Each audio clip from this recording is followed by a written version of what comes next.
बालेन सरकारले गरेको यो दुईटा काम आजसम्म कुनै पनि सरकारले गर्न सकेको थिएन।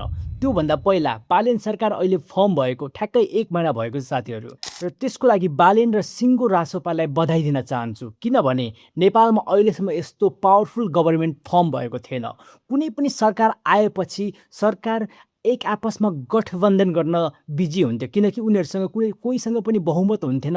त्यही कारणले गर्दाखेरि रासोपा पार्टी बहुमतमा छ अहिले, र नेपाली जनताहरूले उनीहरूबाट आशा गरिरहेको छ कि अब चाहिँ नेपालमा केही न केही राम्रो काम हुन्छ भनेर।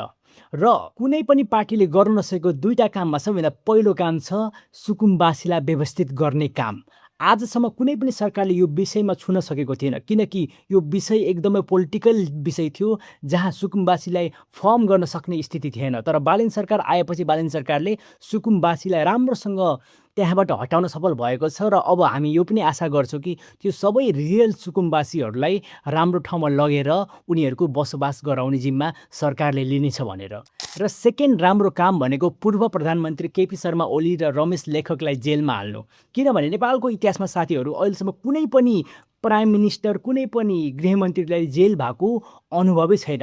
उनीहरूले चाहे जतिसुकै करप्सन गरोस् उनीहरू फ्रिली घुम्न सक्ने क्षमता उनीहरूमा हुन्थ्यो। तर यो पटक भने अब सिङ्गो नेपालमा यो सन्देश गएको छ कि यदि तपाईँले भ्रष्टाचार गर्नुहुन्छ भने तपाईँ जतिसुकै पावरफुल स्थानमा बस्नुहुन्छ, तपाईँहरू पनि जेल पर्न सक्नुहुन्छ र तपाईँहरूलाई पनि कानुनी दायराले छोड्नेवाला छैन भनेर यो सन्देश नेपाली जनतामा पुगेको छ।